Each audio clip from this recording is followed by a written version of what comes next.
big news. I'm talking big news. Okay, I'm going to leave my glasses on for this one. Hope you don't mind. But this is big news. Today is Friday, November the 2nd, 2012 AD. No, I'm not. I won't take them off. Okay, here's the news that I just found about yesterday. And that's this. George Lucas, creator of the entire Star Wars franchise, sold all of his properties to Walt Disney for the bargain basement price of $4.05 billion. $4.05 billion. So just over $4 billion for Skywalker Sound, Industrial Light and Magic, ILM, Lucas Limited. I mean, everything now belongs to Disney. So of course the first thing Disney says is Star Wars 7, and it's going to be out in 2015. That's what they're projecting. So we'll talk about that in a minute. First of all, let's talk about the acquisition, because the most notable thing that this is going to be compared to is the acquisition of Disney, is the acquisition of Pixar, but more importantly, the acquisition of Marvel. Pixar, I mean, that was just kind of a thing that eventually Pixar would become part of Disney. I mean, it made sense because they were, before they even acquired it, they were working together. Steve Jobs, when he was still alive, worked with Disney. So, I mean, that just made sense. But Marvel, having a history of late 50s, early 60s, being around for a long time, being in the comic books, and then being able to see, kind of gave a roadmap. I would imagine they had not a roadmap, but I would imagine if I was George Lucas, I would look at what Marvel did and say, hey, that's hopefully what they're going to do to my Star Wars.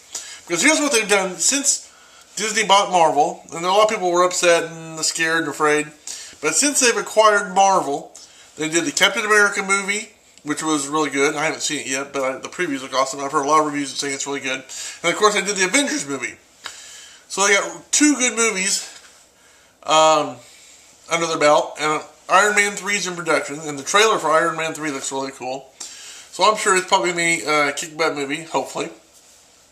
But they've got two really good movies under their belt since acquiring Marvel. So hopefully in that spirit, they will do Star Wars 7, whatever it is. Now personally, this is just me, I would like to see them do Star Wars 3.1, .2, and .3, and that being 3.1 being The Force Unleashed, parts 1, 2, and 3. The Force Unleashed would be an awesome way to do movies. I mean, having gone through the video game, seen the story, I mean, the video game won some awards, some really reputable awards. So I think turning The Force Unleashed into a 3-part movie, so you can have like 3.1, 3.2, would be an awesome way to go. I mean, The Force Unleashed has a lot of possibilities.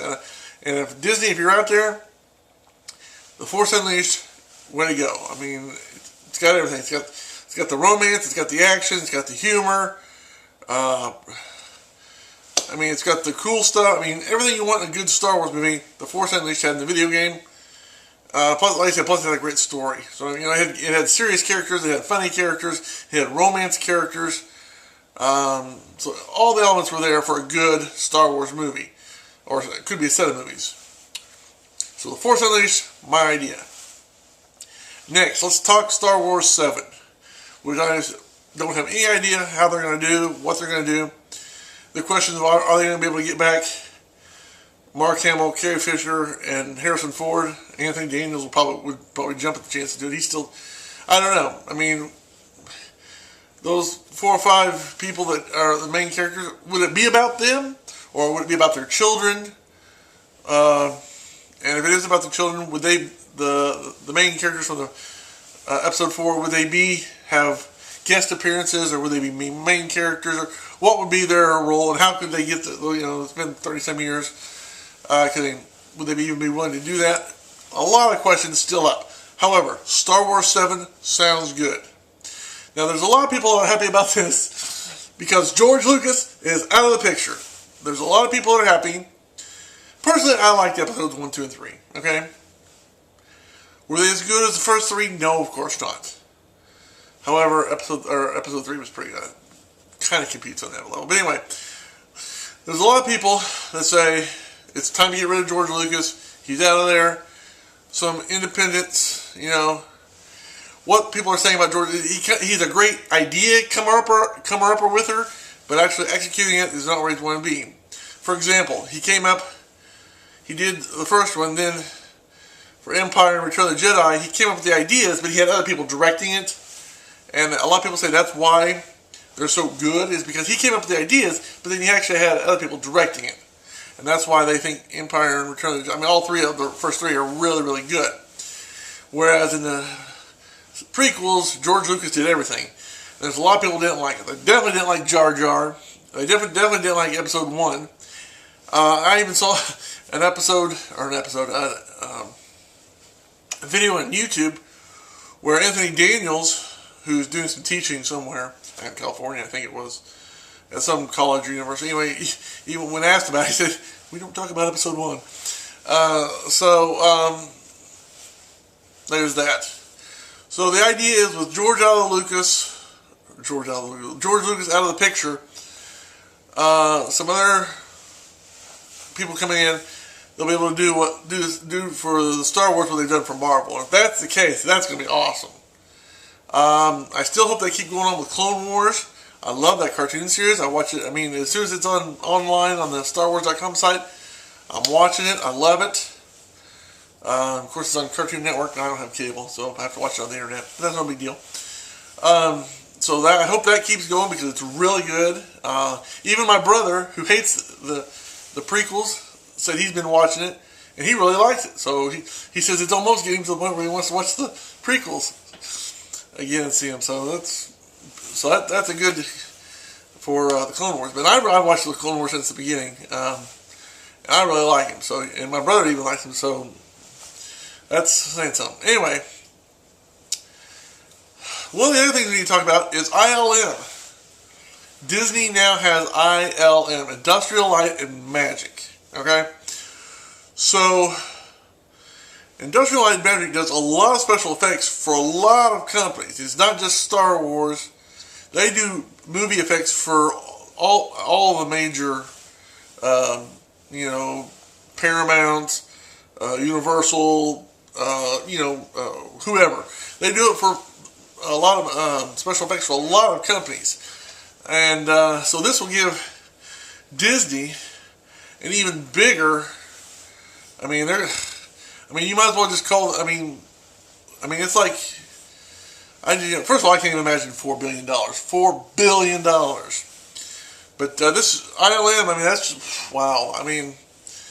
Granted, if you're George Lucas, and here's the thing that gets me. He was kind of like Howard Hughes in the fact that he owned all of his stuff.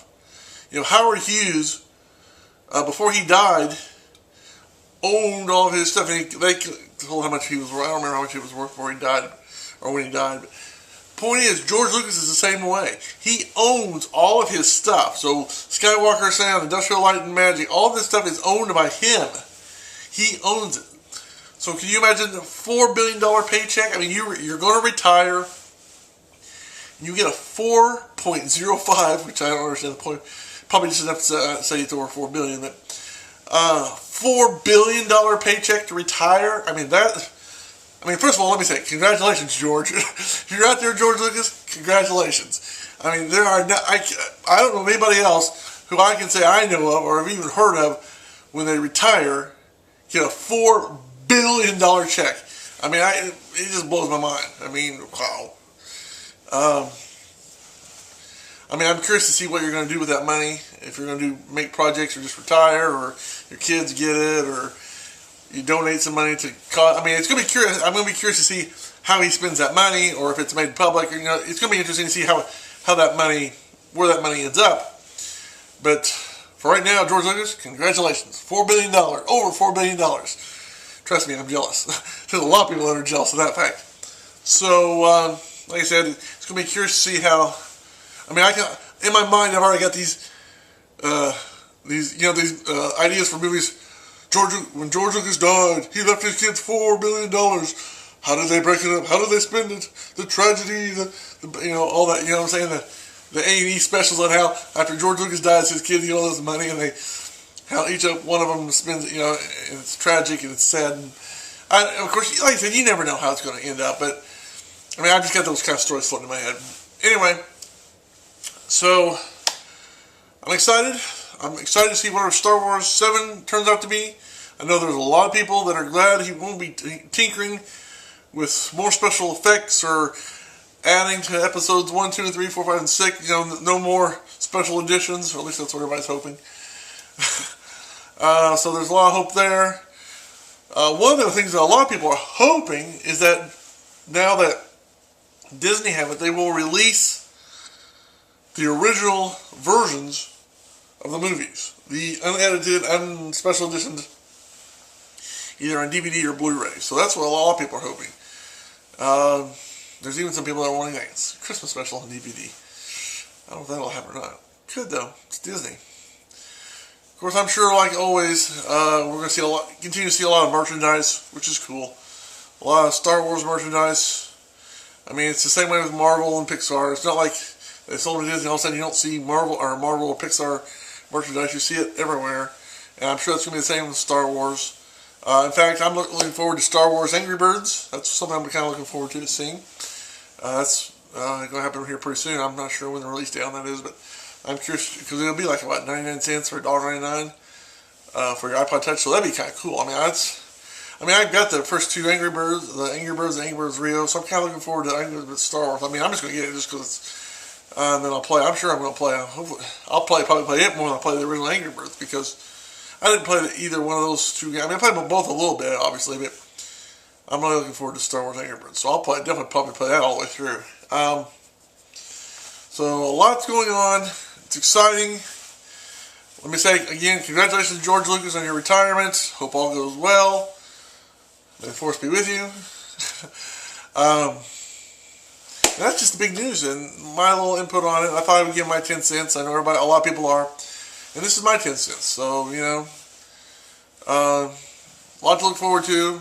A lot to continue the legacy. I hope things go well. So until next time, I'm Randall M saying thanks for watching. Have a good day. And may God bless you.